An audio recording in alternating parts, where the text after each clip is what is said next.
So, hello guys! What's up? It's me again, Alicia nyo, at nagbabalik ulit para sa ating panibagong video. So, mga minamahal, alam naman ata ng lahat, no, na kakasuhan itong asawa ni former President Duterte na si Hanelet Avancenia ng direct assault. Dahil nga po sa ginawa niyang pamumukpok sa ulo ng isang sundalo. Actually, sabi ko nga sa inyo, 'di ba?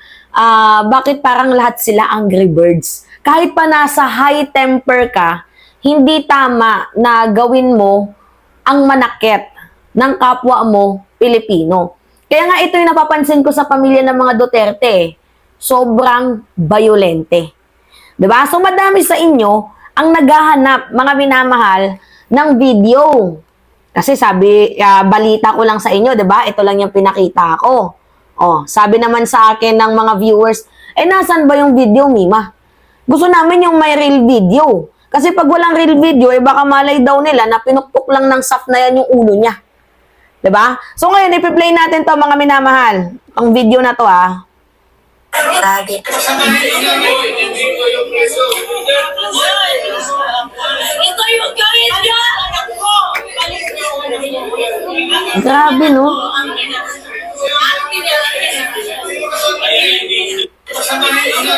Oh, ulitin lang natin. Oh, Ito yung gawin niya!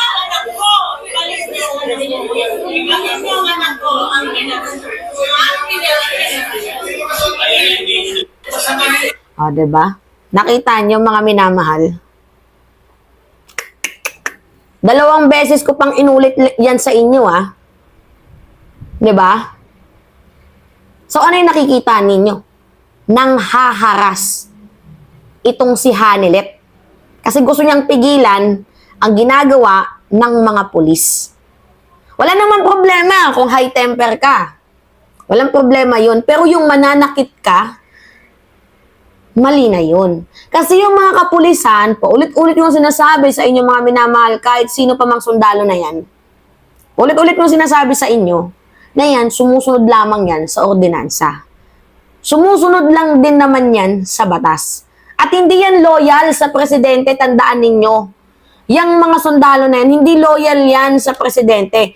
Loyal sila sa batas, sa saligang batas, sa 1987 Constitution. Pansinin ninyo, yung pamilya nila, may something. Si Kitty minura, si General Torre. Ito namang si Hanelet na mukpok ng isang soldier. Mas lalo na, mga minamahal, si Vice President Sara Duterte, na ano yung ginawa niya? Nanuntok ng sheriff. Kahit i-search nyo dito, mga minamahal. Oh, Sara, nanuntok ng sheriff. Makikita ninyo. Demolition. Duterte had asked for a 2-hour extension of the deadline to You know. shanties, but demolition teams pushed through with their operation. This then led to a scuffle between the residents and demolition teams, prompting a fuming Mayor Duterte to attack the sheriff.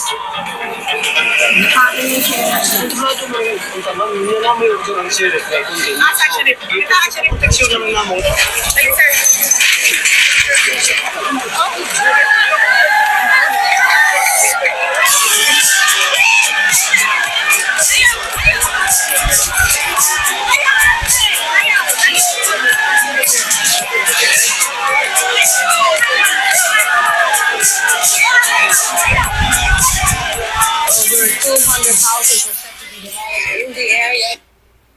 Diba? Pansinin ninyo, mga minamahal.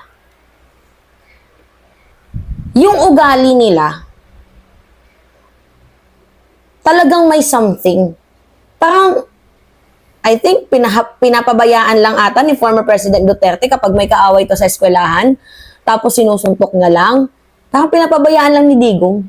Parang hindi ba naturuan, mga minamahal, ng tamang asal?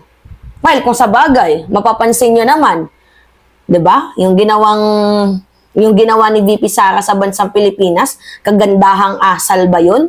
Nagsulat ka ng libro ang isang kaibigan pero palaaway ka? Tama ba 'yun? 'Di ba? Nagsulat ka ng libro tapos kami pang pinabayad mo. Oh. Nagtatrabaho ka, binabayaran ka ng mamamayang Pilipino, pero kinukupitan mo kami? Oh, by the way, sa usapang kupit, mga minamahal, naalala ninyo yung ni-reveal ni Angara? Yung Senior High School Voucher Program? May dagdag lang natin, ha? Tapos may mga ghost students pa. 'Di ba? Yung sa Senior High Voucher Student Program na yan, dapat sana yung mga estudyante ang nagbibenepisyo. Kaso ano yung nangyari? 'Di ba? Ang nagbenepisyo doon, yung mga ghost students. Which is, paano naman yung mga estudyanteng gusto talagang mag-aral?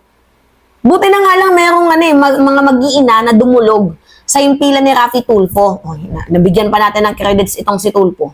At doon natin nalaman ang kahumal-dumal na kabalbalan sa loob ng DepEd nung ikaw ay Department of Education Secretary.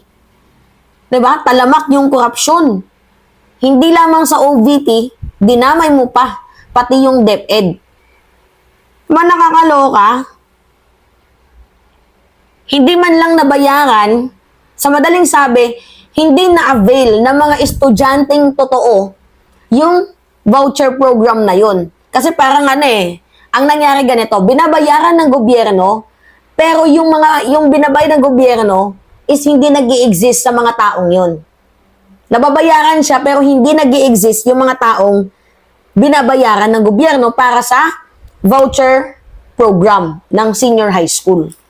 Kaya nga sabi ko sa inyo, nababo yung sistema ng edukasyon nung panahon ni Vice President Sara Duterte. Kaya yan yung dahilan kung bakit ayaw nilang i-improve yung quality ng edukasyon. Bakit? Kasi kapag na-improve yung quality ng edukasyon, wala na silang mabubudol na mamamayang Pilipino. 'Di ba? Ang dami ding mismanagement sa himpilan ni VP Sara. Grabe, no? Alright, mga minamahal. Going back dito sa ating topic, nakita nyo naman yung video, no? Kung paano mangharas itong si Hanilet, itong asawa ni former President Duterte sa isang SAF. Hindi tama yun na kahit pa mainit yung ulo mo, hindi tama na ganun yung magiging action mo. Kaya deserve kung makasuhan itong si Hanilet Abansenya, mga minamahal, ng kasong bang ikakaso sa kanya? Direct assault. 'Di ba? Highlight to, yung yung pananakmal ni Ma'am Hanilet. Kasi kung sumunod lang sana sa ordinansa, kung sumunod lang sana sa batas, hindi sana kayo aabot sa punto na, ay, ibalik mo yung anak ko. 'Di ba? Hindi naman naabot sa puntong ganun eh. Kaso hindi naman kayo sumusunod sa ordinansa. Hindi naman kayo sumusunod sa batas. So, hindi nyo masisisi kung nagawa kayong ganyanin ng PNP. 'Di ba? Kasi yung PNP, sumusunod lang din yan. I mean, yung SAF na yan, yung SAF na yan, sumusunod lang din yan sa batas. 'Di ba? May nag-comment, bakit ganun sila? Parang wala sa kanila talaga yung humanity. Kailan pa nagkaroon ng humanity yung mga yan? Pumatay nga si former President Duterte ng sandamakmak na mga mamamayang Pilipino. 'Di ba? Oh. So, hindi na nila kinikilala yung human rights. Alright, mga minamahal. Anyway, saludo kay General Torre. Saludo sa ating PNP. Yun lang yung masasabi ko. Alright, mga minamahal, it's me again, Alicia nyo, at nagbabalik ulit para sa ating panibagong video.